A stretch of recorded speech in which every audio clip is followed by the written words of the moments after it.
noches, ¿cómo están ustedes? Bienvenidos a Estado Nacional en este día domingo 2 de octubre, el primer domingo de este mes, del 10º mes del año. Ya tenemos presupuesto para el año 2023.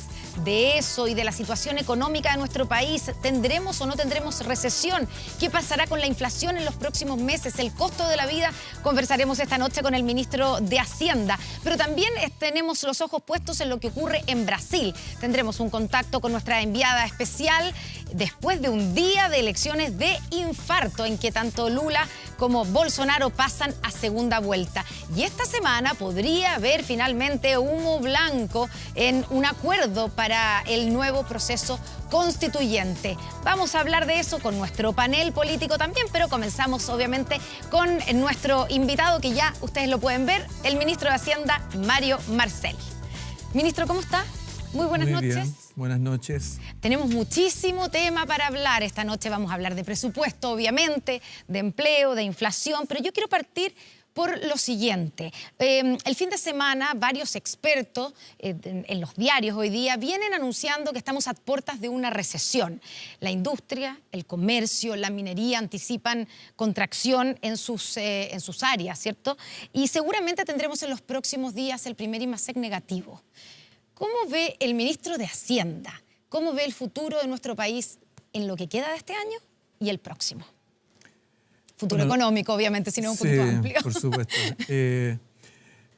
Nosotros durante todo este año hemos ido teniendo un ajuste en la actividad económica, particularmente de la demanda, porque nosotros tuvimos en el 2021 una expansión muy desproporcionada del consumo, que generó un sobrecalentamiento en la economía y eso, ¿cierto?, requiere enfriarse para reducir las presiones inflacionarias.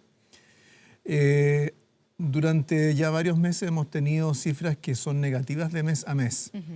Y cuando se habla de un eventual IMASEC negativo sería en la comparación en 12 meses, es decir, en la comparación, en este caso, con agosto del año pasado. Eso lo veremos mañana. Mañana el Banco Central publica el IMASEC. Pero probablemente va a ser negativo, ¿cierto? Ahí vamos a ver, qué es lo que nos informa el Banco Central mañana. Pero el punto es que este es un ajuste que la economía, desgraciadamente, tiene que hacerlo, porque se nos pasó la mano durante el año anterior, ¿es cierto? Y si queremos reducir las presiones inflacionarias, la demanda tiene que poder irse ajustando. Entonces, la cuestión acá es durante cuánto tiempo eso va a ocurrir, con qué profundidad. Nuestras estimaciones, nuestras proyecciones indican que es un proceso que se va a extender más o menos hasta fin de año, que a contar del primer trimestre del próximo año ya ahí deberíamos empezar a ver una nivelación y de a poco una recuperación a lo largo del próximo año. Ahora es cierto que se dan cifras negativas para el conjunto del año. Claro. ¿Por qué ocurre eso? Porque vamos a partir de un punto relativamente bajo. Entonces eso cuando calculamos el promedio del año nos va a dar una cifra negativa, igual como durante el 2022 hemos ido bajando mes a mes, pero como partimos muy de arriba, entonces nos da la comparación nos da una cifra positiva comparada con el año pasado. Ahora, la gente se pregunta qué tan difícil va a ser el próximo año, porque lo que a uno le dicen y lo que uno lee en todas partes es que va a ser un año muy complicado y que este también va a terminar de manera muy complicada. ¿Qué significa eso?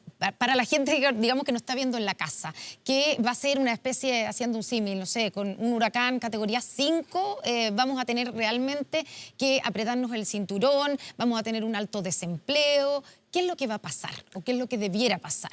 O sea, ya que usted cita un desastre natural, yo diría que esto se parece más a la réplica de un terremoto, porque el terremoto realmente lo tuvimos entre el 2020 y 2021 como producto de la crisis del COVID a nivel global, ¿cierto? Y eso ha tenido repercusiones después. Es cierto que nos hemos ido recuperando, nos recuperamos más rápido nosotros el año pasado, pero crisis de esa magnitud dejan sus huellas. Dejan sus huellas a través de los efectos que provocan, por ejemplo, en el rezago de algunos sectores, especialmente los sectores de servicios, ¿cierto? Por las normas de distanciamiento social, que afortunadamente se han ido retirando, o por las políticas que se siguieron para enfrentar la crisis en su momento.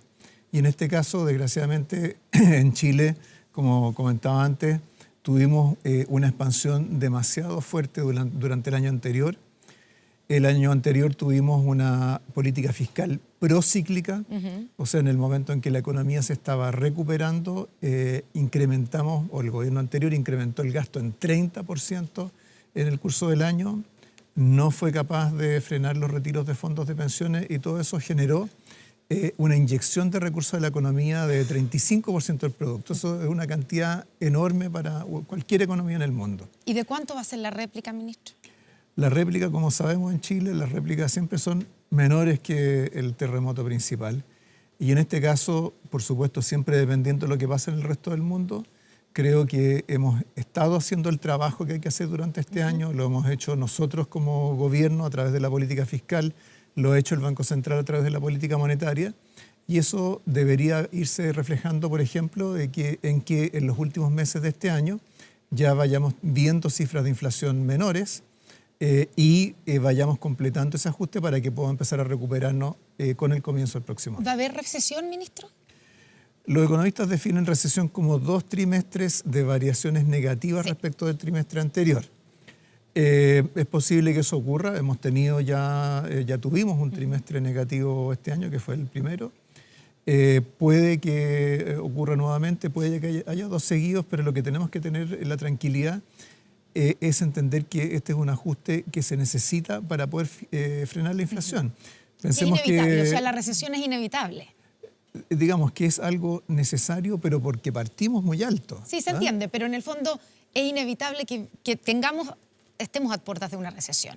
Es inevitable que tengamos... Para que después mejore la situación. Sí. Eso es lo que uno entiende, ¿no? Es inevitable que tengamos un ajuste de la demanda interna, pero eso no quiere decir que las personas, especialmente las de menores recursos, tengan que pagar el costo de ese ajuste. Ya, por eso hemos tenido políticas dedicadas específicamente a ese propósito. Ya, y eso quiero preguntarle si usted tiene que darle el mensaje a la gente. ¿Qué mensaje le gustaría darle a la gente pensando en que vienen meses complicados? Que ahorre, que cuide la pega, que se apriete el cinturón. ¿Cuál es el mensaje para la gente? Bueno, yo diría lo principal es tener tranquilidad. Tener tranquilidad en que esto es algo que tiene un horizonte bien definido, tiene un objetivo bien claro y que se han estado haciendo las cosas que es necesario hacer. Pero va a haber algún costo, me imagino. O sea, va a haber gente que va a perder su empleo. Si hay menos actividad económica, se pierden empleos. Sí, pero alguien lo tiene que pagar, eso. Así es, pero afortunadamente, ¿cierto? En abril de este año nosotros echamos a andar el programa Chile Apoya. Sí. El programa Chile Apoya se propuso generar más empleo o incentivar la creación de empleo. Y vimos recién en la encuesta de empleo del INE que en el trimestre terminado en agosto todavía estamos con una tasa de desocupación de 7,9%. Entonces, ¿qué es lo que eso nos está diciendo? Nos está diciendo que ese esfuerzo por generar más empleo ha ayudado. Y lo que vemos es que las personas están cuidando su empleo. ¿Pero debiera aumentar el desempleo en los próximos meses? Es posible que aumente, es muy probable que en términos absolutos, bueno, ya pronto vamos a entrar en aquella época del año que por razones estacionales el desempleo tiende a disminuir, pero sea lo que veamos en el mercado del trabajo y en la actividad, lo que tenemos que tener claro es que es algo transitorio y que si hacemos las cosas bien, si completamos bien toda la tarea que teníamos que hacer durante este año, el próximo año va a ser bastante mejor en términos de no solo de la actividad, sino que de las perspectivas hacia adelante. Y para terminar este tema, iba a ir al presupuesto, ministro. ¿Los meses más difíciles serán los que vienen ahora a finales de este año o comienzos del próximo? La recesión, ¿cuándo llega? Probablemente el último trimestre de este año sea el más difícil de todo el año. Ya. Ministro, vamos al presupuesto. Uno de los focos del presupuesto 2023 es la seguridad, ¿cierto? El presupuesto asociado a orden público y seguridad aumentará en 164 mil millones de pesos, es decir, 4,4% más respecto de este año, y se aumentarán 25 mil millones el presupuesto a Carabineros de Chile.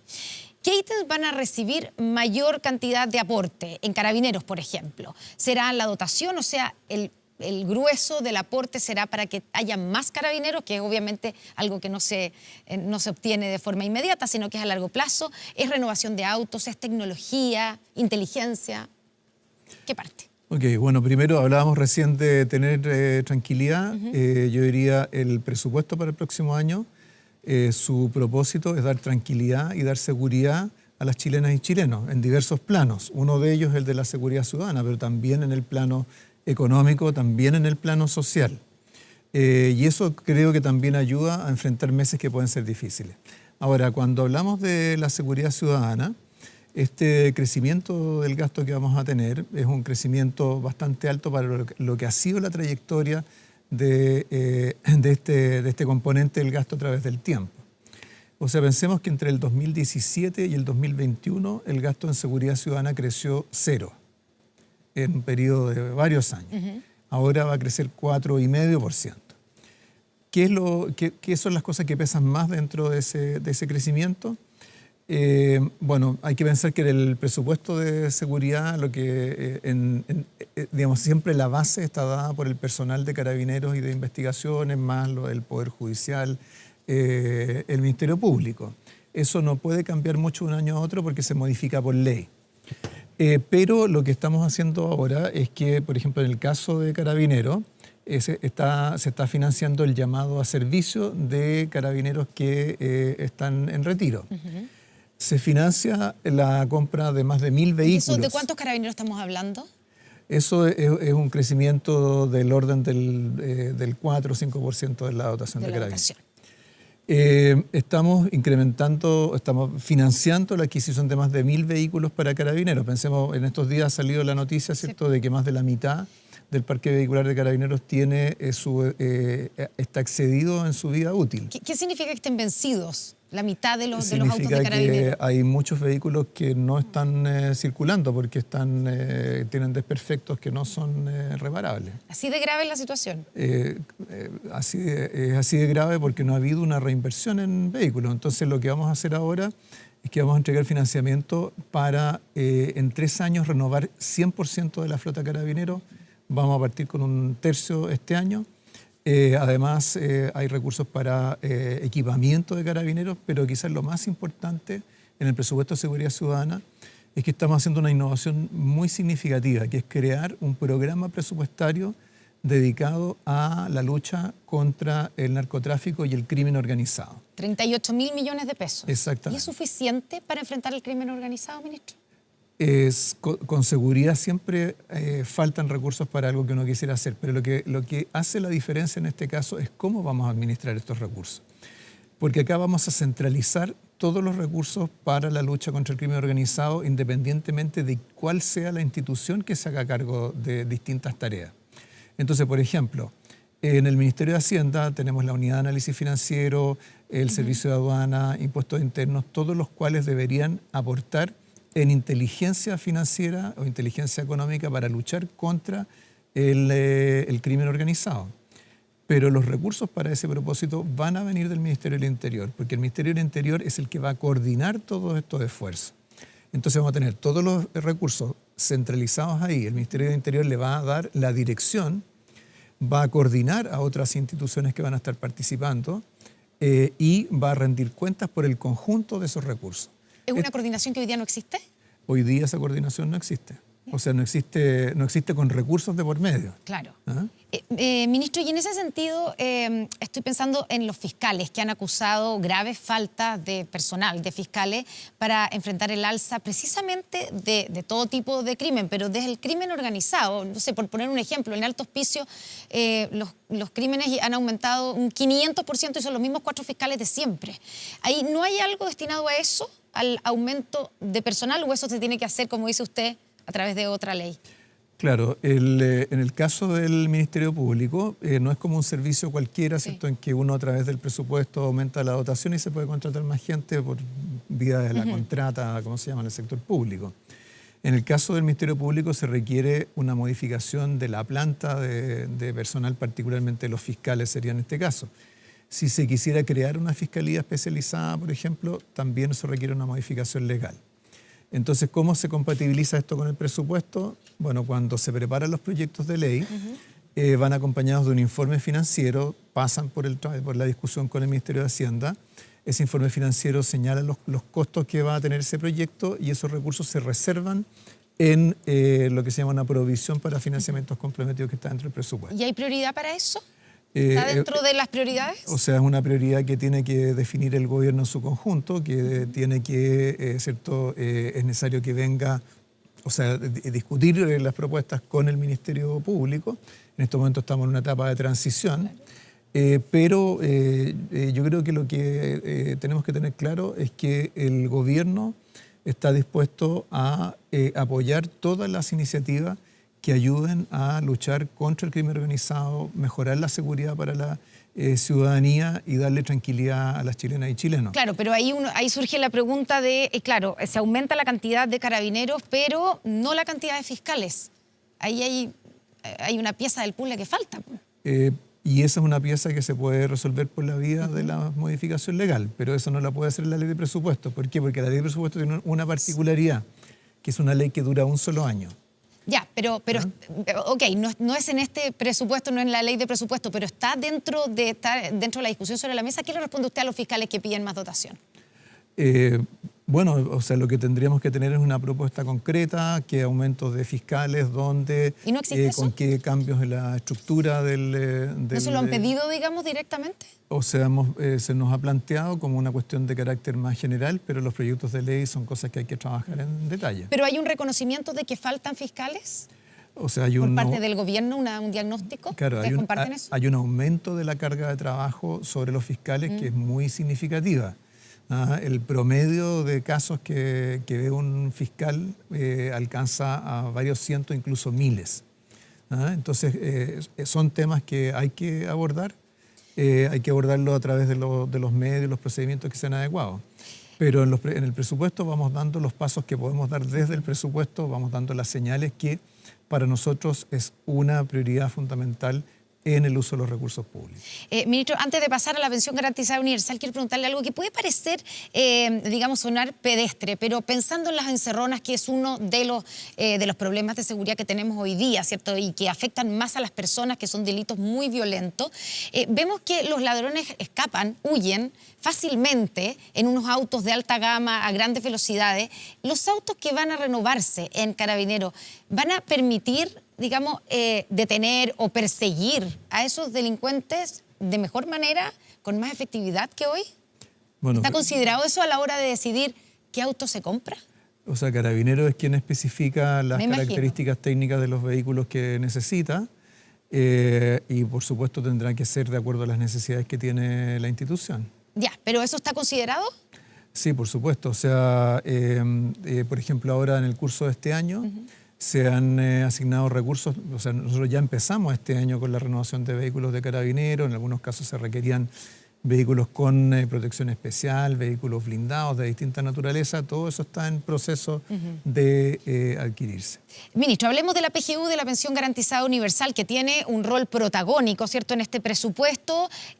Claro, de la expansión del gasto público, que es de un 4,2%. En ese aumento, el 60% se destinará al financiamiento de la PGU. El presidente dijo que la idea es seguir aumentando la Pensión Garantizada Universal al menos hasta los 250.000 pesos cuando termine su gobierno, durante su mandato. Pero, dijo, hay un pero, ¿cierto?, que para esto es necesario que se apruebe la reforma tributaria. Sin reforma tributaria, que estamos empezando a discutirla, pero sin reforma tributaria no se puede cumplir con el compromiso de llegar a 250.000 pesos de PGU.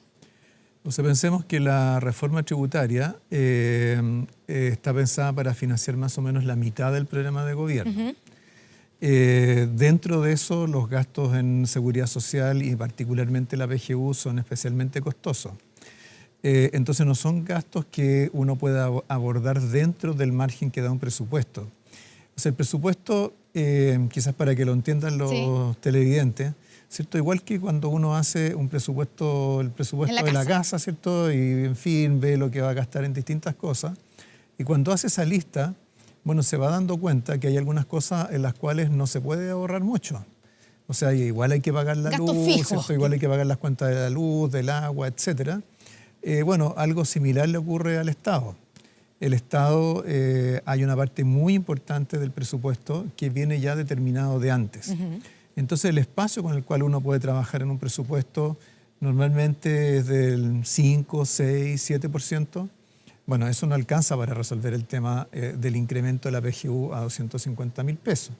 Mientras tanto, por supuesto, lo que estamos financiando, a lo que corresponde ese 60% de crecimiento que usted mencionaba, es financiar la PGU por año completo, ¿cierto? Porque la PGU se legisló en enero, partió en marzo, partió con 60% de cobertura, luego aumentó a 90%, hubo un reajuste de por medio. Bueno, todo eso hay que financiarlo el año completo durante el 2023.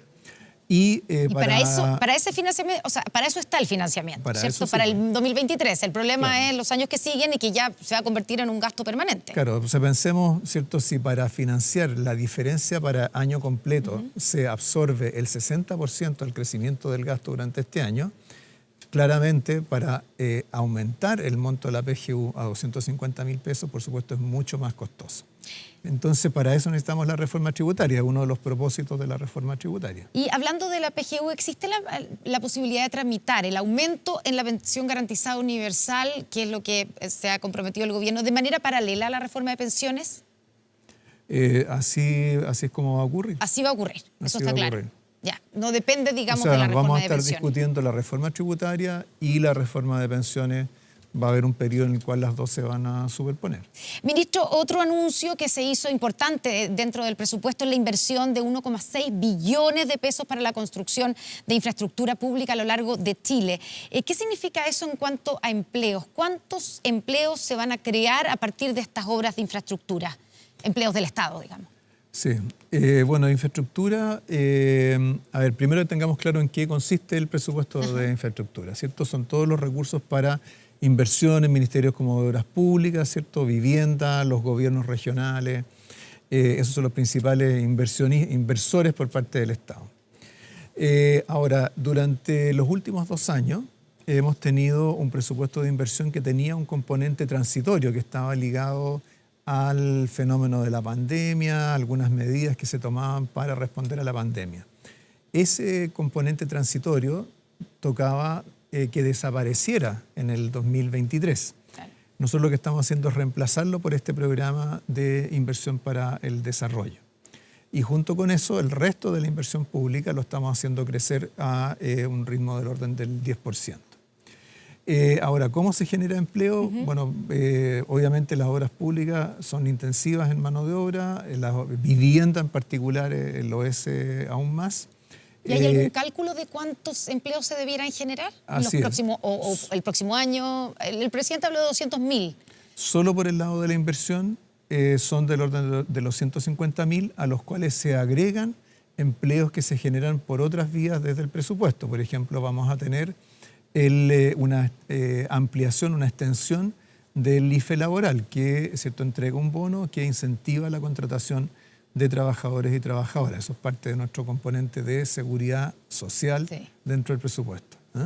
Bueno, quiero inmediatamente, ya que habló del IFE laboral, le quiero preguntar, pensando en lo que hablamos al principio, en lo complicada que va a estar la gente o que puede estar la gente ya hoy día, digamos, con el costo de la vida y que puede ser aún más complicado en los próximos meses, ¿cómo se va a ayudar a la gente? ¿Hay alguna posibilidad de que haya un IFE, no laboral, sino que el IFE que conocimos anteriormente, algún bono? ¿Cuál va a ser la política del gobierno para enfrentar estos meses difíciles en el costo de la vida? Bueno, tenemos que tener claro que de las cosas que hemos ido legislando durante el año, hay varias cosas que las aprobamos con capacidad para adaptarse durante el año en función de lo que ocurría con la inflación.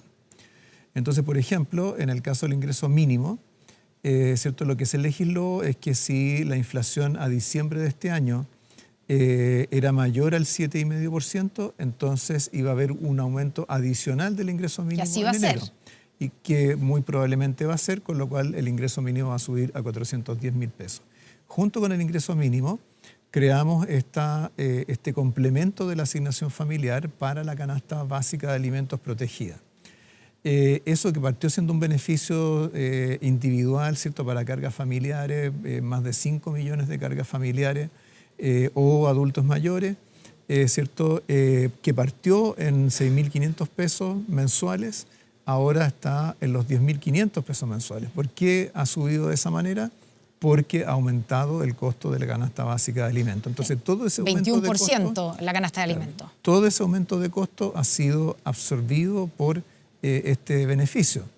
que, claro, cuando se hablaba de los 6.500 millones, de 6.500 pesos, parecía poca plata, pero cuando uno lo calcula para 5 millones, 7 millones de personas, se transforma en un ítem muy fundamental dentro del próximo presupuesto y lo vamos a tener financiado hasta abril. Por lo tanto, estamos hablando de beneficios que ya están, pero que se van a extender mientras se mantenga la situación económica compleja. Que se han ido no hay ajustando otras automáticamente. ayudas como un bono invierno, verano, fin de año, comienzo del próximo, bono Navidad, pensando en que usted dice que los meses más difíciles van a ser ahora los de fines de año.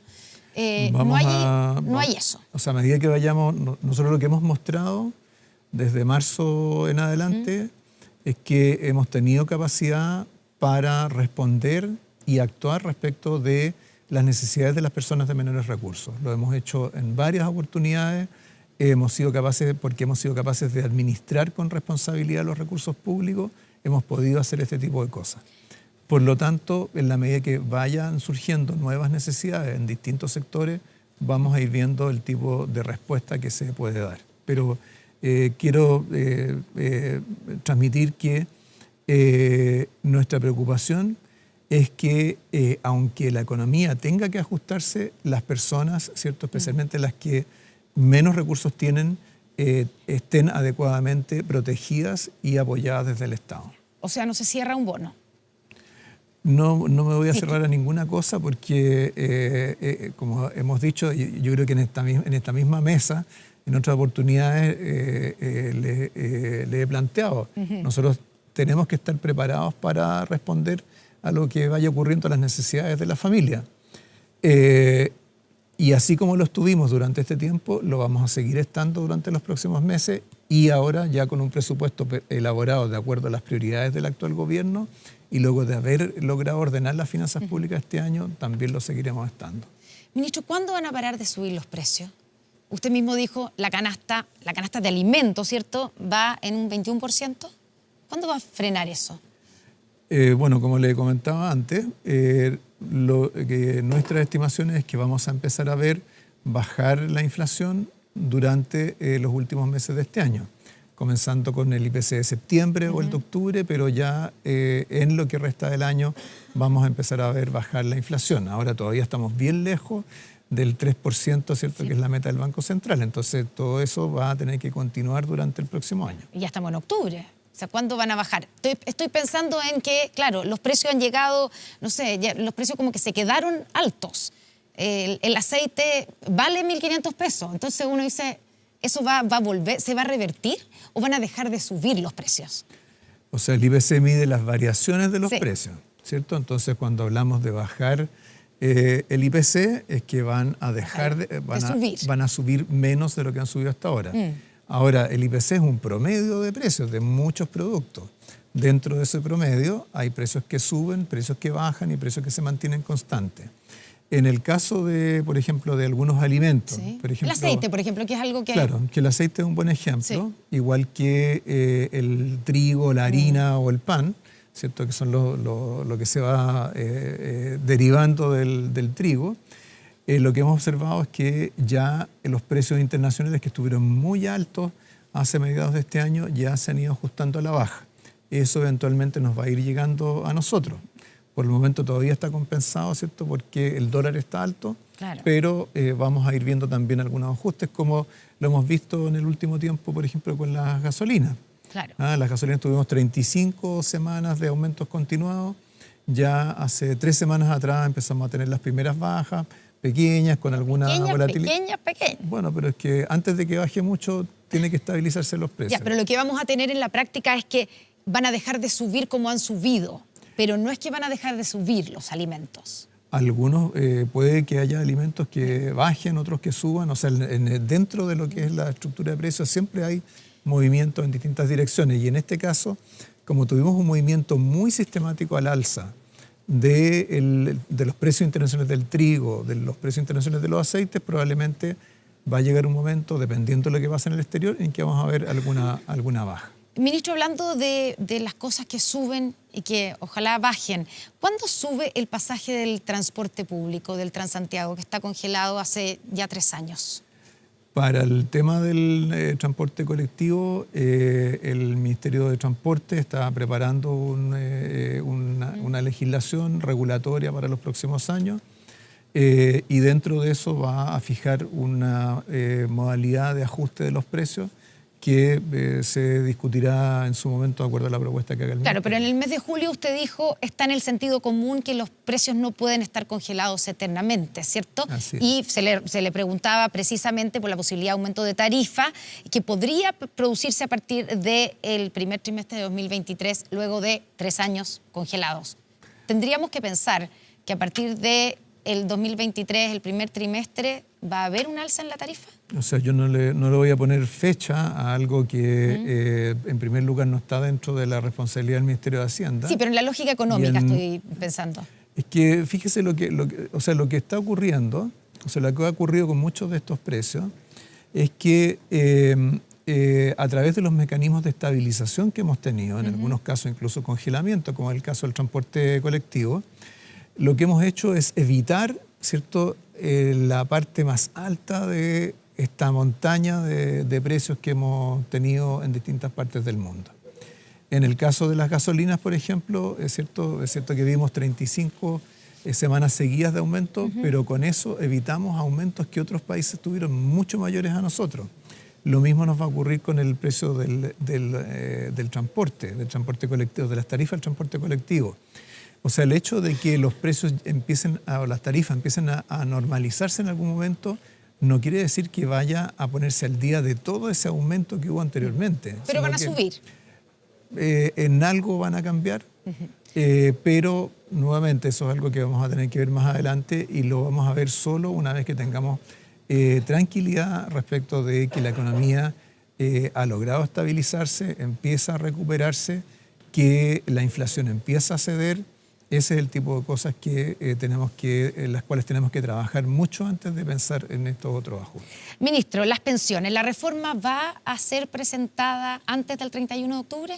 Va a ser presentada antes del 31 de octubre. Ya, y quiero preguntarle por la discusión sobre el 6%. ¿Es un intransable? Chile Vamos, la derecha, y se necesitan esos votos, pide que ese 6% vaya a ahorro individual, ¿cierto? Y que la PGU se financie con fondos fiscales.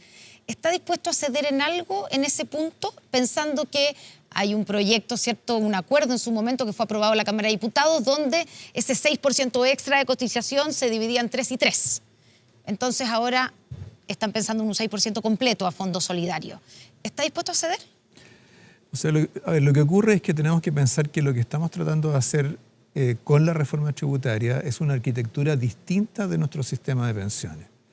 Nosotros estamos acostumbrados a mirar todo el sistema de pensiones con los ojos de la capitalización individual.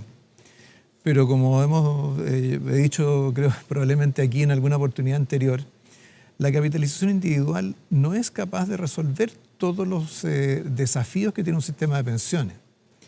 El tema del 6% es en el fondo crear un tercer componente del sistema de pensiones que funciona con una lógica que es diferente, que no es la lógica de capitalización individual, independientemente de cómo se divida. Es que más que solidario, es un sistema que tiene ciertos beneficios que están definidos a priori, que se van ajustando para asegurarse que sea un sistema financiado, pero cuya lógica no es la de la capitalización individual.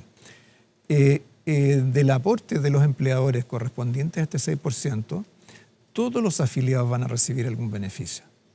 Lo que va a ocurrir es que esos beneficios van a ser mayores en los casos en los cuales queremos corregir desigualdades que se van generando en la vida laboral y que eventualmente solo con capitalización individual terminarían afectando las pensiones.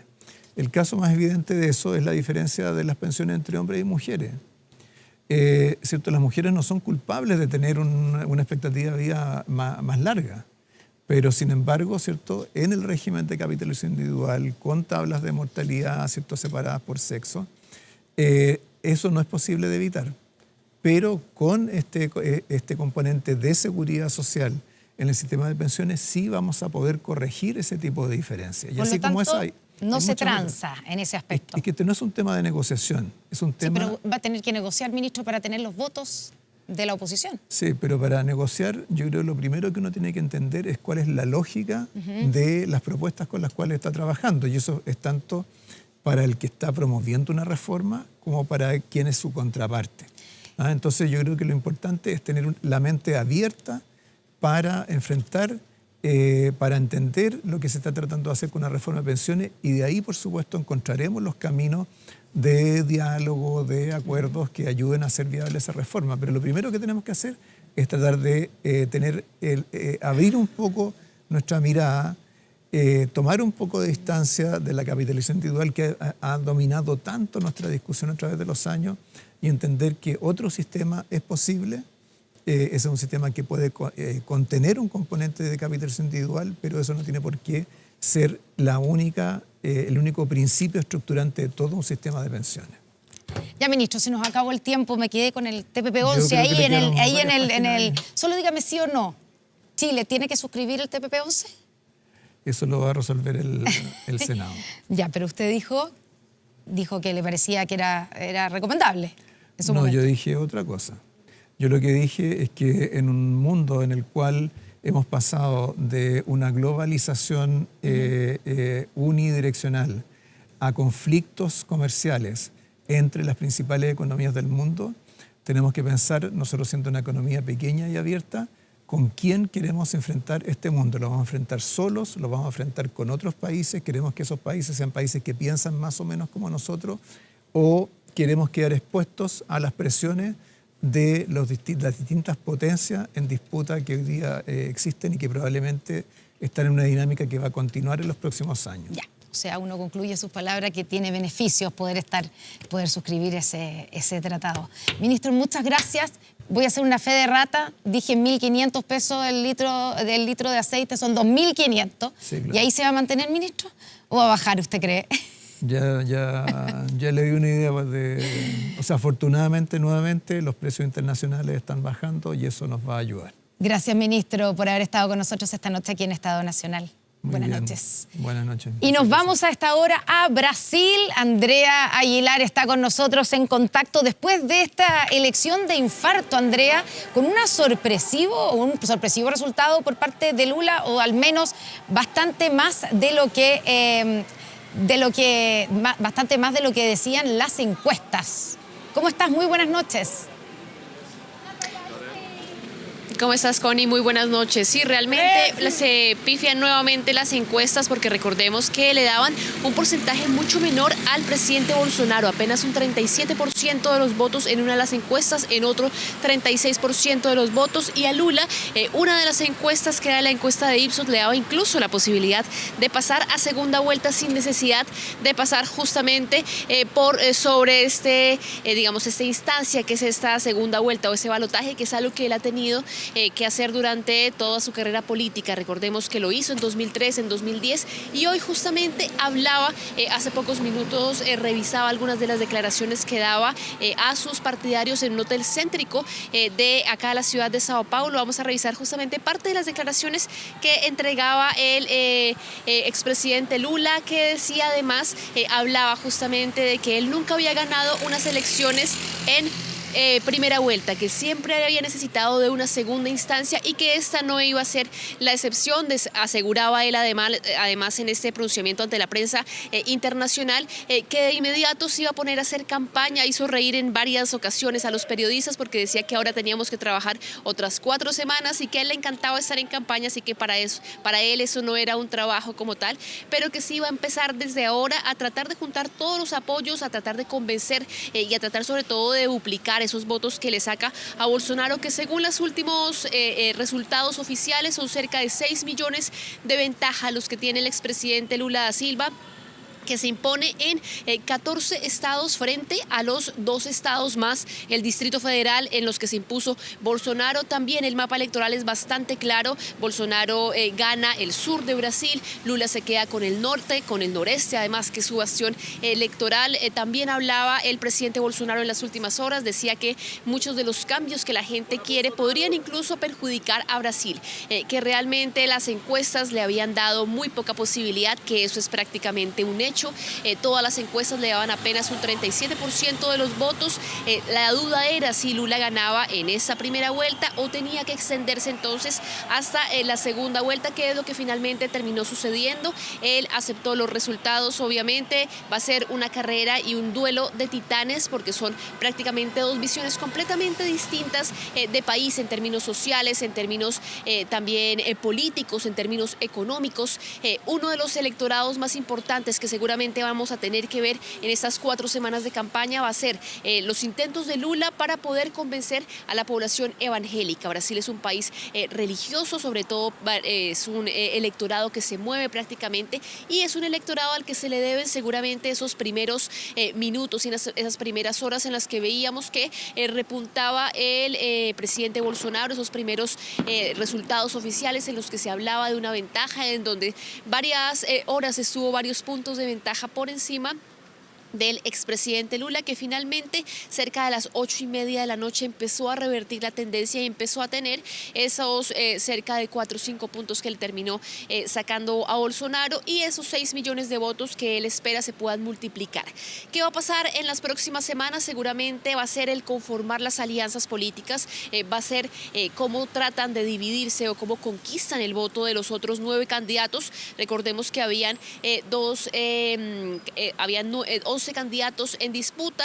Ellos eran los 2 principales que finalmente tenía que ver si había o no algún tipo de segunda vuelta o de segunda instancia. Vamos a tener que ver también en las próximas semanas si baja la polarización, si sube el tema de las encuestas y si sube también el tema de las propuestas, porque ha sido una semana muy polarizada, sobre todo en temas de poder ver las propuestas de los candidatos. O sea, ha sido una campaña violenta, ha sido una campaña sobre todo esos 46 días muy marcados por las descalificaciones mutuas, y lo que esperan muchos de los electores brasileños es seguramente que puedan de cierta forma escuchar más propuestas, saber cómo quieren ellos gobernar el país. Es lo que justamente vamos a empezar a ver en estas 4 semanas que quedan de campaña. Vamos a ver qué pasa de aquí al 30 de octubre y cómo se resuelve el destino del gigante de Sudamérica. 156 millones de personas nuevamente convocadas a las urnas para el próximo 30 de octubre para decidir entre Lula y Bolsonaro. Andrea Aguilar con la información del momento en lo que está pasando en esta reñida primera vuelta presidencial en Brasil. Gracias, Andrea, muy buenas noches. Bueno, y estamos aquí ya con nuestro panel de invitados. Vamos a partir presentándolos al diputado de Convergencia Social, Gonzalo Vinter. Buenas noches, diputado. Buenas noches, gracias por estar con nosotros. Al diputado de Renovación Nacional, Diego Chalper. Buenas Connie, noches, buenas noches. Bienvenido. Buenas noches. A Jaime Belolio, exministro, ¿cómo está? Muy bien, muy buenas noches. Buenas noches. Y a Paulina Bodanovich, presidenta del Partido Socialista. ¿Qué tal? Hola, Connie, buenas noches. Buenas noches. Una palabrita de lo que está ocurriendo en Brasil. Sorpresivo me refiero a que se pensaba, incluso había algunos sondeos que decían que Lula ganaría en primera vuelta, y la verdad es que durante en algún momento del día incluso Jair Bolsonaro iba adelante y finalmente terminan pasando los 2 a segunda vuelta, pero con un resultado bastante estrecho, Paulina, ¿no? Sí, lo sorprendente es que un presidente como Bolsonaro mantenga una alta votación. Yo creo que eso para la izquierda, para la centroizquierda, tiene que ser una alerta, porque la verdad es que estos proyectos populistas están haciendo eco no solo en Brasil, lo vimos en Italia la semana pasada, Francia. Es preocupante. Yo creo que es una luz de alerta, pero sin duda que el resultado de la votación de hoy, que pone a Lula en primer lugar, es una esperanza. Creo que va a ganar en segunda vuelta, y eso también nos anima como país cercano a ver una agenda latinoamericana de unidad en pos de los comunes desafíos que tenemos de este lado de Latinoamérica, ¿no? Jaime. Bueno, yo comparto... ¿Es preocupante, como dice Paulina, que un presidente como Jair Bolsonaro saque tanta votación? O sea, yo comparto que en Latinoamérica existe una latencia sobre la lógica populista que representa de alguna manera a Jair Bolsonaro, que yo no comparto en lo más mínimo. Y por supuesto que eso es un peligro siempre que acecha las democracias liberales, como uno las quisiera empujar. Dicho eso, creo que en Brasil quien salió perdedor fue el PT. Y entre otras cosas porque las cámaras terminaron con una gran mayoría por parte de Bolsonaro, Segundo, la expectativa era que Lula sacara mucho más en esta primera vuelta o que la distancia fuera mucho mayor. Y eso no ocurrió. Igual son mucha cantidad de votos porque la cantidad de personas que concurren a la urna es muy grande. Y entonces la discusión va a estar en qué pasa con Ciro Gómez, que es más bien una persona de izquierda, que debería apoyar, digamos, a Lula. Y con Simón Tebet, que es más bien una persona de centro-derecha, que debiera supuestamente, digamos, apoyar a Bolsonaro. Entonces eso haría que esto fuera todavía más estrecho en una segunda vuelta. Pero evidentemente la lógica polarizante de la política en Brasil también nos lleva a esa discusión de mitad y mitad, que por supuesto puede ser problemática si no se soluciona por una vía más de cordialidad, llamémoslo así, o de democracia, que sabemos ya que Jair Bolsonaro no es muy propio de su lenguaje. Ha sido más que polarizado, ha sido violenta la campaña en Brasil. Gonzalo. Sí, yo creo que lo más importante es que el expresidente Lula da Silva, que además dicho sea de paso, yo creo que hay que mencionarlo, tuvo un gobierno exitosísimo en cualquier indicador que alguien pueda imaginarse, ¿cierto? Desigualdad, pobreza, desarrollo social, salud, educación, en lo que quieran. Tuvo un gobierno sumamente exitoso. Va a quedar a 1,5 o 2 puntos del triunfo, por lo tanto yo creo que esa es la noticia más importante. Ahora bien, es cierto que es preocupante la consolidación electoral y ya no como una anécdota de una situación efímera de la elección pasada, de una derecha que, y aquí yo quiero ser, digamos, justo, hay muchas formas de ser de derecha y creo que la derecha de Jair Bolsonaro es una derecha muy agresiva, negacionista del cambio climático, muy polarizante, que tiene la dispersión del odio hacia sus adversarios como parte de una política sistemática que yo creo que le hace pésimo a Brasil y al continente. Oye, yo lo que encuentro interesante a propósito de lo que decía la Paulina, esta disociación que se produce a veces entre el mainstream político y la ciudadanía. Y más grave es todavía cuando aconteció cosas como la que ocurre hoy, el mainstream empieza como a denostar al electorado. Como cómo la gente se le ocurre votar por una persona así. Y eso es lo vimos también en Chile, una mala manera de reaccionar.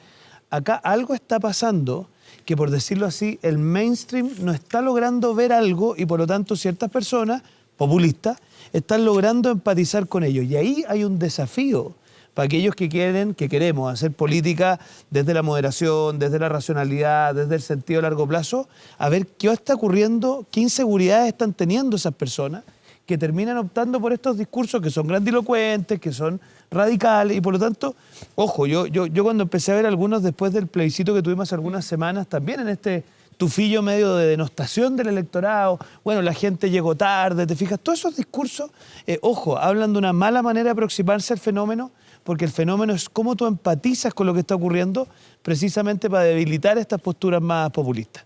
Bueno, hablemos aterrizamos a Chile y a lo que está pasando con el acuerdo, las conversaciones para un segundo proceso constituyente. Estamos a 3 semanas de que se cumplan 3 años del estallido social y todavía no hay nueva constitución.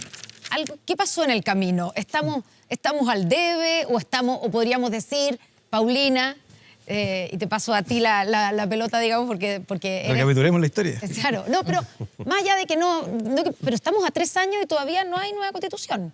Entonces, algo pasó.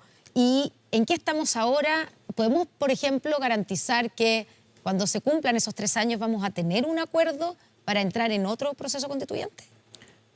No tenemos nueva constitución, pero tenemos un proceso constituyente en curso. Yo creo que eso es lo que podemos garantizar, que se están cumpliendo por parte de la derecha la voluntad, digamos, que manifestaron durante la campaña de tener una nueva constitución. Yo creo que hay que reconocer eso, que los diálogos que hemos mantenido y sostenido durante todos estos días van conduciendo hacia habilitar este nuevo proceso constituyente participativo, porque efectivamente podríamos hacer una nueva constitución en el Congreso, pero todos estos diálogos lo que buscan es habilitar esta nueva fórmula de un proceso constituyente participativo con, no le queremos llamar convención, no nos ha dado para tanto tampoco la imaginación para ponerle otro nombre. Pero se tiene que llamar de otra manera, eso parece que hay un acuerdo. Yo digo asamblea, pero a la derecha no le gusta, entonces bueno, tendremos que buscar... No es que no nos guste a nosotros, yo creo que tendría mala prensa. Yo trato de aportar nomás. ¿A Jaime Belolio no le gusta la asamblea?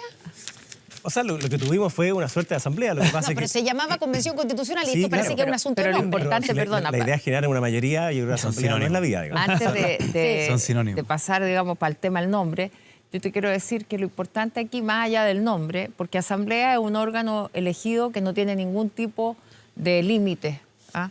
Y nosotros estamos justamente trabajando en esto que se ha llamado bordes, que yo le pongo límites como nombre, pero que no tienen que limitar finalmente el órgano que vayamos a crear. O sea, Ya, pero tiene que tener ciertos bordes. los bordes yo los acepto como parte de ciertas cosas que ya todos estamos de acuerdo, que Chile es una república democrática, que es un Estado unitario, que se mantengan los 3 poderes del Estado, pero no que con la excusa de estos bordes terminemos haciendo una constitución en un grupo pequeño, porque no es la idea. Ya. Porque para eso es mejor, en ese caso, que derechamente entrar un proyecto al Congreso, porque el Congreso tiene una legitimidad democrática. Ya vamos a ir al tema de los bordes, pero quiero saber qué tan lejos o qué tan cerca están de llegar a un acuerdo, Paulina.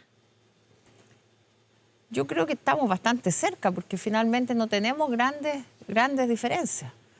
Creo que sí, cuando empezamos a tocar temas que también tienen que ver con qué tipo de constitución queremos. Porque si tú dices, ¿por qué no se pone, por ejemplo, Carabineros, las Fuerzas Armadas, la Contraloría? No es porque nosotros estemos en contra de esas instituciones, sino porque pensamos que ese es un debate democrático que se debe dar de cuán amplio va a ser la Constitución. La Constitución de 1980 es una constitución criticada doctrinariamente por su origen antidemocrático y, en segundo lugar, por su extensión, porque abarca muchas materias y con mucha profundidad. Entonces, ¿queremos una nueva constitución que abarque tantas cosas y con tanta profundidad, o queremos una constitución breve que se restrinja a principios, a garantías y a una estructura del Estado mínima? Esa es una pregunta que no la podemos resolver nosotros en este grupo. Por lo tanto, si nosotros ponemos más bordes, que en realidad son límites, bueno, finalmente estaríamos pronunciándonos acerca del contenido de esa nueva constitución. Diego, diputado. Mire, no, a ver, nosotros... ¿Qué tan cerca y qué tan lejos? Es que mira, nosotros el viernes tuvimos una reunión que fue bien decidora porque fue en un grupo más reducido. Y nos hicimos una pregunta que creo que vale la pena compartirla con los que nos están viendo en su casa, que es que si uno partiera de atrás para adelante, ¿cómo le gustaría que fuera este proceso? Yo te diría que el proceso que acaba de terminar era un proceso grandilocuente, con un tono refundacional, con un diseño de hoja en blanco. O sea, básicamente los chilenos prendían la televisión y no sabían en qué país iban a terminar. Bueno, da la impresión que acá lo que tenemos que hacer es una cosa totalmente distinta. O sea, acá algo que dé certezas, que la ciudadanía tenga la tranquilidad de que hay ciertas cosas que para ellas son esenciales, que no van a ser puestas en tela de juicio, no porque lo queramos las fuerzas políticas aquí reunidas, digamos, sino que porque la ciudadanía merece tener ciertas tranquilidades. O sea, cuando discutíamos, por ejemplo, el viernes, ¿será necesario volver a discutir si Chile necesita 4 estados de excepción? Y que los chilenos en mayo del próximo año puedan prender la tele y se esté discutiendo que en Chile no vaya a haber más estado de emergencia, o que los carabineros no estén consagrados constitucionalmente. Y ahí, cuando uno empieza a entrar al detalle, claro, tenemos ciertos matices. Pero yo lo que quiero dejarle claro a la gente es que este concepto de bordes, que lo cambiamos por bases, no tiene que ver tanto con que zanjemos ciertas cosas de la libre defensa doctrinaria, sino que es darle tranquilidad a la gente de que hay ciertos temas que de alguna u otra forma hay un etos común que ya los han resuelto, que no se van a volver a problematizar simplemente para hacer viable el proceso. Y mira, usamos mucho el documento que firmó el oficialismo en la previa al plebiscito, donde de alguna manera llegaron a acuerdo en ciertas cosas. Por ejemplo, en ese documento llegaron a acuerdo que había que haber provisión mixta en materia de pensión, en materia de educación, en materia de salud. Es como una confesión extrajudicial, ¿te fijas? Entonces nosotros, en base a eso, dijimos, bueno... ¿Eso debiera estar?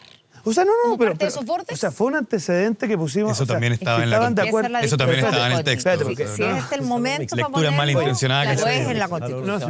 si no, de fondo, el punto es el siguiente, es ¿cómo hacemos para viabilizar esto? Bueno, una de las maneras, Gonzalo, Paulina, es cómo hacemos que ciertos temas que ya están sentados no generen nueva incertidumbre en la ciudadanía. Ese es todo el punto que hemos planteado. Gonzalo, ¿cuáles son esos temas? A ver, yo creo partir del principio de la pregunta. Efectivamente, vamos a cumplir 3 años del estallido social, donde yo creo que algunas características de ese momento, que obviamente es muy difícil de leer, ¿cierto? Y yo creo que mucha gente se ha equivocado pensando, uy, 1 millón de personas salieron a la calle, asumo que el millón salió por los mismos motivos que yo. Yo creo que mucha gente se ha pegado se ha dado cabezazos, digamos, por cometer ese error. ¿Ya? Y eso sí, yo creo que hay algo que está claro. Había una percepción muy grande de injusticia en nuestro país. Había una percepción de que la carga de construir el país no estaba siendo repartida de manera correcta en base a méritos, y eso se expresa en pensiones, en la lista de espera, en los salarios, en las viviendas, y también en cosas como que uno va a clases de ética y el otro, ¿cierto?, muere en una cárcel por un delito menor, etcétera. Casos como el de Martín Larraín, etcétera. Y también una sensación de ilegitimidad del sistema que tiene que ver con algo que había sido positivo. Y aquí todos se escandalizan cuando uno dice que en determinados momentos de la historia, decisiones que toma un país pueden tener aspectos positivos y aspectos negativos. Yo creo que gran parte de nuestra transición había sido construida sobre fingir que no está ocurriendo algo o perdonar lo imperdonable. ¿Ya? Entonces teníamos un comandante en jefe de las Fuerzas Armadas, todo Chile sabía que había mandado a matar personas, se sentaba al lado del presidente. Y había mandado a matar al papá del presidente. Po. Y de alguna forma esas cosas se fueron aceptando, y yo entiendo que en ese momento quizá era lo que había que hacer. Pero eso tiñe al país de una sensación, de una percepción de ilegitimidad. Y uno dice, bueno, ¿cuál es el centro de esta cuestión? ¿Cuál es el origen? Bueno, la Constitución. Y la Constitución, también era ilegítima. ¿Ya? Y yo creo que eso es algo que no hemos logrado resolver, no hemos sabido resolver, y vamos a cometer un error gravísimo si es que pensamos que la urgencia gravísima que estamos viviendo por inflación y la urgencia gravísima que estamos viviendo de falta de seguridad ciudadana van a hacer que aquello desaparezca, se fume o quede para siempre bajo la alfombra, porque cuando uno lo mete bajo la alfombra, siempre termina volviendo. Y sobre los bordes, yo creo que nosotros ya tomamos la decisión, o ya dimos un paso como país para decir que la próxima vez que Chile escriba una constitución, se va a hacer por lo menos un plebiscito, ¿cierto? Y las personas que la escriban van a ser... ¿Un plebiscito de salida? No, yo creo que en este caso las fuerzas políticas podemos ocupar el plebiscito que ya se hizo, que eso es lo más lógico, ¿ya? Un plebisito de salida, pero espera, pero que las personas, las personas que la escriban sean electas para eso. Sí. Y quiero poner un punto. Es muy delicado el tema de los bordes, a pesar de que suena como muy fácil, porque se enrareció con la campaña el qué es un tema constitucional y qué no. Yo creo que hubo sectores del progresismo que elevamos a rango constitucional muchísimas cosas, pero que luego en la campaña, también la campaña del rechazo, ocupó ciertas omisiones para decir, y no está esto, y no está esto otro, elevando a rango constitucional más cosas aún, lo cual nos deja en un problema, y lo quiero plantear así, la propiedad privada, por ejemplo. ¿Cuál constitución del mundo no tiene propiedad privada? Ninguna. De hecho, las constituciones, o el constitucionalismo, si lo ponemos en Francia, ¿cierto?, y no en Inglaterra, parte por poner la propiedad privada. Pero resulta que nosotros estamos todos de acuerdo con que hubiera propiedad privada. Pero cuando dijimos que si se tenía que decir precio justo o precio de mercado en la expropiación, ahí nos agarramos de las mechas. Entonces yo me pregunto, ese tipo de... Y después la campaña del rechazo decía, esta constitución no garantiza la propiedad privada porque dice precio justo. Es que eso fue un autogol. Entonces, Constanza, lo que te planteo es, ¿vamos a hilar tan fino entre quienes no hemos sido electos para una nueva constitución? ¿O mejor que eso lo resuelvan los constituyentes con el mandato ciudadano para aquello? Jaime, A ver, ese es probablemente la principal disyuntiva, ¿cierto? El qué incluir dentro de este acuerdo, que es un acuerdo marco para que los que sean elegidos y elegidas para escribir la Constitución funcionen sin digamos, meterse en la redacción, en ponerse a redactar la nueva Constitución. Si uno pudiese ponerlo así como en dos opuestos, es aquellos que quieren que sea lo más parecido al proceso anterior y aquellos que queremos que continúe el proceso, pero distinto que el anterior, para que el resultado sea diferente. Entonces hay algunos que quieren todavía, siguen en esta lógica media romántica de que en verdad las personas son más atrasadas que ellos y por tanto, entonces si vuelven a hacer, por ejemplo, yo veo muchas personas de izquierda que siguen diciendo esa misma lógica. O sea, lo dicen desde la academia, lo dicen también a veces desde el Congreso. Que hemos tenido, yo no he escuchado nunca a nadie. Pero yo estoy planteando que la escriban personas electas para eso. Pero espérame. Eso es confiar en la gente. Pero tranquilo, espérame. Y entonces, que algunos siguen diciendo esa tesidad de que ellos propusieron algo demasiado adelantado para las personas. Entonces, bueno, por tanto, volvamos a presentar. Haciendo la ironía con la frase del presidente. No, porque hoy día escuché, de hecho, a la ministra de Interior diciendo que lo había dicho en sentido contrario, así que no lo estoy haciendo una ironía con respecto a él. Pero sí hay otras personas que son intelectuales de izquierda que lo sostienen tal cual, de que en verdad esto era demasiado avanzado para el pueblo chileno y por tanto ellos como son la vanguardia. Entonces, yo creo que hay que volver atrás también, como decía el diputado, porque las urgencias y las prioridades desde el 2019 hasta ahora cambiaron. Y probablemente el proceso constituyente fue la mejor clase de educación cívica que todos tuvimos.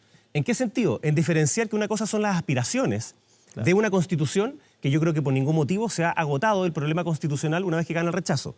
Y aquellos que pretenden decir que una vez que gana el rechazo con un 62%, significa que no hay una demanda por nueva constitución, eso no es así. La hay, pero al mismo tiempo... Los republicanos sostienen Bueno, eso. efectivamente, y Gonzalo decía algo que es clave.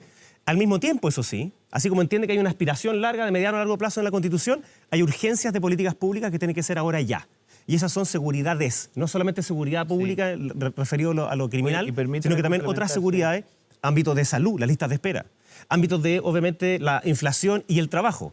Entonces, las demandas originarias, digamos, desde eso 2019, que era pensiones, salarios o sueldos, digamos, que era también educación, precisamente por el mérito, ¿no? Porque eso era lo que te llevaba lejos, así como también salud, pensiones, mérito y trabajo, digamos, y educación, ello sigue vigente. Pero hay algunas de esas cosas que se pueden solucionar inmediatamente en política pública. Entonces, solo para Está terminar. la reforma de Creo que pensiones. Exacto, fue súper solo claro para el terminar. presidente en su momento cuando dijo que la viga constituyente era una y en paralelo se seguía gobernando. Ya, y eso es lo que quería decir, porque yo creo que el poder constituyente es originario en el pueblo, es derivado en el Congreso, y aquí el Congreso lo que va a hacer es volver a derivarlo. Hace una Yo no derivación. creo que el Congreso tenga que derivarlo completamente, pero creo que el Congreso tiene que enfocarse en las prioridades inmediatas de los chilenos, como son la seguridad ciudadana, como es la inflación, como es disminuir las listas de espera. Que, Entonces, espérate, que derivarlo no completamente, ¿qué es? ¿Una comisión mixta? no. Yo creo que, por ejemplo, puede haber un rol de parte del Congreso en que esos bordes, esos límites, si es que se transgreden, tiene que haber un ente, alguien, que diga se transgredió. Pueden ser los tribunales de justicia, puede ser el Congreso Nacional. Eso estuvo en el acuerdo el del pueblo 15 en de el plebiscito de noviembre. salida, pues. Bueno, eso es al final. Yo me imagino que desde tu punto de vista tuvimos una experiencia virtuosa en ese sentido. Pero lo que queremos, Gonzalo, en el acuerdo del es 15 que de noviembre nuevamente, estuvo eso, y lo tenía la no, Corte hayan, Suprema. no hayan esos iluminados Se podía recurrir que a la creen Corte que ellos saben Suprema. mejor que las personas y terminen entonces rechazándose una nueva propuesta. Yo creo que se apruebe una nueva propuesta La constitucional. eligió la gente, no es que haya... No, Oye, no- pero Bueno, pero además se podía, la Corte 15 Suprema Yo voy a se votar podía por alguien, tú recuperar. vas a votar por Podía, otro. necesitaba ciertos Jaime, quórum. tenías Entonces, el tema de la Corte Suprema. El tema es, vamos a terminar judicializando la voluntad ciudadana, así como cuando se aprueba una ley en el Congreso, la derecha recurre al Tribunal Constitucional no, para yo creo que- votarla. bueno, pero es que si esa es la Porque lógica, si entonces esa es la entonces no hay lógica, borde. no hagamos este No. simulacro de nueva Entonces, Constitución. no, porque si eso es lo que quiere la izquierda, entonces no hay borde.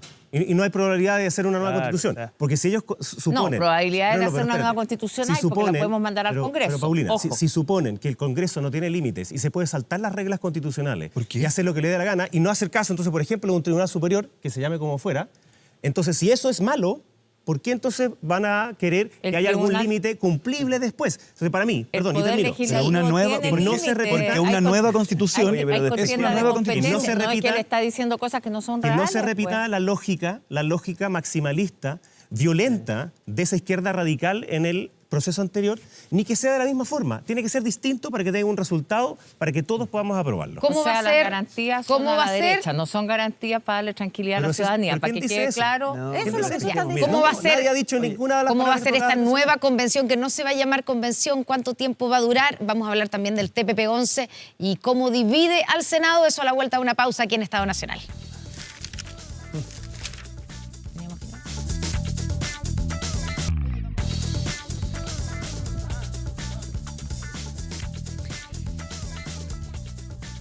Estamos de vuelta aquí en Estado Nacional. Intensa discusión acerca de varios temas. Mucho más intensa la del corte que la... Pero vamos, dejé planteado TPP-11, dejamos resuelto el acuerdo, ya llegamos. Déjame hacer un comentario que quedó un poquito al margen. ¿Qué Mira, cosa? a ver, dos cosas muy breves. Que la gente que tenga claro en su casa que el tema de los bordes, que le hemos puesto bases, tiene que ver con qué tranquilidades le damos a la ciudadanía para que no sienta que esto es un proceso refundacional. Sí. Uno. Y dos, ¿por qué hemos propuesto nosotros que parte de esas bases sea el Estado social y democrático de derecho? Porque tenemos la convicción de que el malestar del 2019 encontraba su seno ahí, no en la plurinacionalidad, ni en el fin del Poder Judicial Autónomo, ni en toda esta perorata posterior. Entonces queremos tensionar el proceso y mira, nos ha llamado la atención que esto lo debieron haber propuesto ellos, pero lo hemos propuesto nosotros porque creemos que hay que tensionar el proceso hacia ya.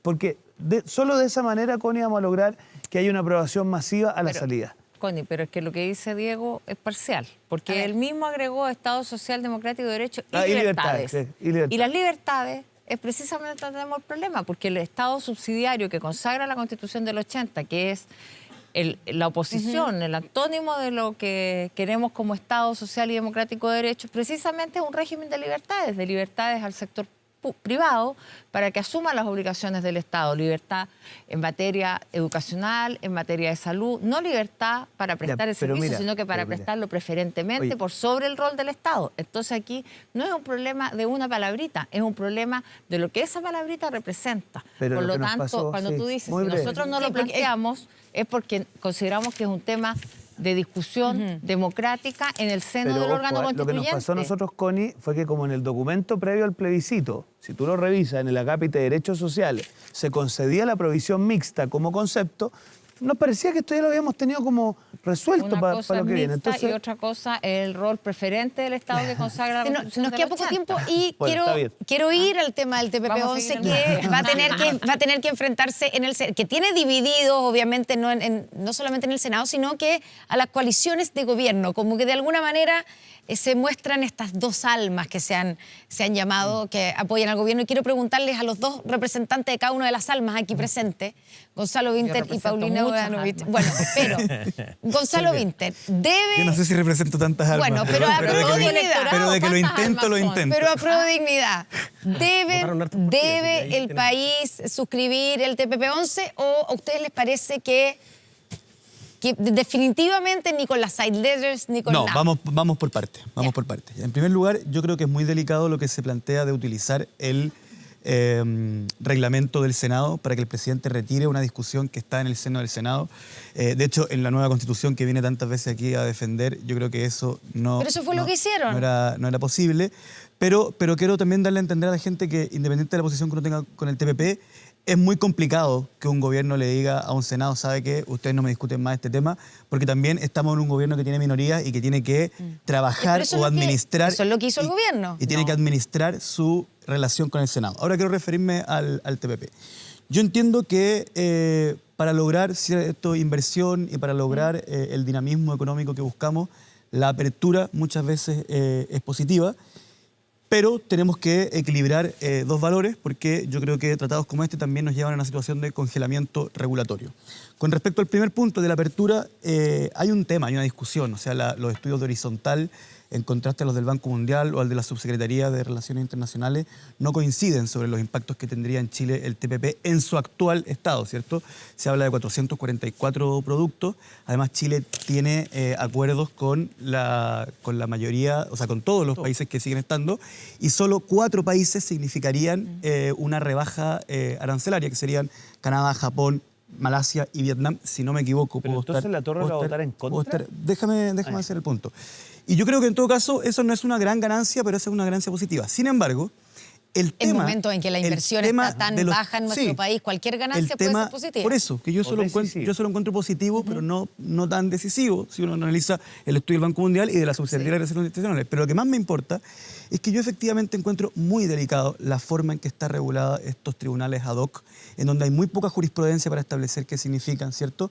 Y en donde nos pueden meter en un problema en la medida en que este país pueda aumentar ciertas exigencias, tanto sociales como medioambientales, que son dos cosas que yo creo que Chile está al debe. O en caso de que el Estado, ¿cierto?, tome una decisión activa en cuanto a encadenamientos productivos, etcétera. Por lo tanto, yo sí creo que las side letters no son una opción que hay que explorar, sino que son estrictamente necesarias para tener más tranquilidad con respecto a este tema. Paulina, ¿tú entiendes esas aprensiones que tienen en la Prodignidad acerca del tratado? El tema de la resolución de controversias, Sí. que es el capítulo 9, sí, Claro. es el que está contenido en estas cartas laterales. Y yo habría esperado que en este ánimo de entendimiento que tenemos con la derecha en relación al tema constituyente también, hubiera el Senado esperado un poco la resolución de esas cartas, que llegara, digamos, la completa tramitación, entendiendo que la derecha de todas maneras tiene los votos para aprobar. Por lo tanto, también llama la atención que ahora, en este momento, y yo creo que con un fin absolutamente de tensionar a las coaliciones de gobierno, le den tanta celeridad, porque en el gobierno del presidente Piñera no hubo esa celeridad por apurar ni ese tratado, ni el tratado de Escazú, que finalmente lo dilataron hasta el hartazgo, tanto que lo termina aprobando Vidal. el presidente Boric con la canciller Urrejola. Entonces creo que, como dijo Pepe Mujica, la derecha se une por intereses y la izquierda se divide por Mira, principios. pero mira la A diferencia. ver, Mira la diputado mezquindad Charpen, de ¿eso la están Paulina. haciendo? ¿Están tensionando Mira, aquí no, no, mira, yo a los solo- socios? Lo bloquearon durante Oye, 2 años a mí me completos. gustan los hechos, mira. El gobierno nos pidió ayudarlo en el Tratado de Escazú, y cuando digo ayudamos, hablo a nombre personal porque lo vimos con Andrés Longton. Ayudamos a la tramitación mediante una serie de, se llaman indicaciones, pero una serie de menciones que hicimos. Y lo aprobamos y fuimos parte de esa aprobación de manera preferente. Acá lo que está sugiriendo la presidenta del Partido Socialista es que nosotros tenemos mezquindad cuando queremos impulsar un acuerdo que no por nada, para que usted sepa, impulsa uno de los ídolos del presidente actual, que es el presidente de Canadá, y que además nos permitiría abrir nuestro espacio con varios mercados en el mundo que lo necesitamos con urgencia en este momento de inversión. Entonces, yo les pido... que un presidente se lleva bien con un No, primer ministro de pero Canadá Justin Trudeau... y metí el peso de su ídolo. No, pero es que, perdóname que te diga, para ustedes es referente en lo que les gusta y no en lo que no les gusta. Entonces, pero concéntrate, tu argumentación era muy buena. Mi punto es muy simple. Y la interrumpiste con Mi eso. punto es muy simple. Mira, mi punto es que hoy día Chile no está en posición de mermarse de posibilidades de intercambio internacional. Especialmente pensando, Paulina, en los sectores... Estoy en contra de que lo hagan en Perdona este que te momento interrumpa para cuando me tensionar. interrumpas. Mira, es básicamente pensar en la gente y en sus necesidades y no en las disputas internas del gobierno. Ojalá lo aprobemos esta semana. Los votos están para aprobarse y ojalá no recurra nuevamente el Partido Comunista a una triquiñuela, porque eso fue lo que hizo, para impedir la aprobación del tratado. Jaime Belolio. No es chiquiñuela tampoco. pero ¿Por qué no se puede esperar, ya que se ha esperado tanto? ¿Por qué no se puede esperar a que se termine la negociación de la CLR? Primero una cosa, perdón, que quedó justo antes, que cuando estábamos hablando de estos bordes, los bordes son precisamente para que las personas tengan las garantías. No un sector político, son para que las personas tengan la garantía de no la lógica refundacional. ¿Y Dicho eso, cuáles son las garantías que las personas quieren según esos bordes, ustedes? Porque esas son unas garantías que ustedes pueden creer. Son esos bordes que hace un organismo. organismo, son esos bordes que hace un organismo legítimo, que es democrático, como el Congreso, y por de pronto la Corte Suprema no se podía meter antes en esos bordes, se podía meter solo en el reglamento. Pero ya, TPP-11. arreglado eso. Concentremos. El TPP-11 fue precisamente el Frente Amplio y la izquierda quienes boicotearon la votación durante 2 años completos. Y de hecho se iba a votar después de la segunda vuelta presidencial y dijeron no, mejor que se haga después. Y después dijeron no, mejor que se haga después del plebiscito. Y ahora después del plebiscito dicen que ahora no quieren votarlo de nuevo. En verdad es que, como pasó, el Frente Amplio votó en contra de cada uno de los tratados de libre comercio mientras estuvieron en el Parlamento. Pero si yo mis diferencias con el TPP-11 las acabo de explicar hace 5 minutos, no es un secreto, los acabo de explicar. En ambas coaliciones hay personas que están a favor y otras en contra. Se aprobó en la Cámara de Diputados y luego en el Senado está ahí desde hace ya casi 3 años. Y está ahí y fue boicoteado por la izquierda permanentemente para que no se votara. De hecho, algunos lo amenazaron, digamos, para que no se fuera a votar. O sea, probablemente lo que más ha tenido fake news en la discusión pública ha sido esto. O sea, la cantidad de mentiras que se ha dicho con respecto a lo que se incluye y no se incluye. Y de hecho, cuando se va Trump, y lamentablemente yo veo que la izquierda chilena quiere parecerse a Trump en esto. O sea, quiere salir de la lógica de... Yo quiero ser muy claro vamos que... a la pausa. Yo sí estoy en desacuerdo, porque creo que las corporaciones internacionales tienen que tener menos poder que la política. Muchas gracias por estar con nosotros esta noche. Vamos a una pausa y ya estamos de vuelta con más.